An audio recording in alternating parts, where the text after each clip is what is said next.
একটানা 3.5 ঘন্টা ওয়েট করার পরে আমাদের টোকেন নাম্বার 62 আসে। যখন টোকেনটা কাটি মাত্র 30 জন চলছিল, তারপরে 31 জনের পরে আমাদের লাইন ছিল। সল্টলেক অ্যানিম্যাল হেলথ সেন্টারে আমরা ডোডোকে বরাবর দেখাই, তোমরা তো জানোই। তবে এই হসপিটালে দুজন ডক্টর আমার ডোডোর জন্য একদম বেস্ট। এক হচ্ছে অতনু স্যার আর এক হচ্ছে অভিজিৎ স্যার।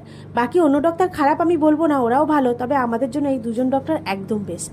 অতনু স্যারের প্রতি আমরা ভরসা করি ডোডোর বিষয়ে। তো ওনার সঙ্গে দেখা করেই আগে বলি যে ডোডো টয়লেটের সাথে ব্লিডিং হচ্ছে, যেটা 20-25 দিন আগে হচ্ছিল সেটা ব্যাকে এসেছে।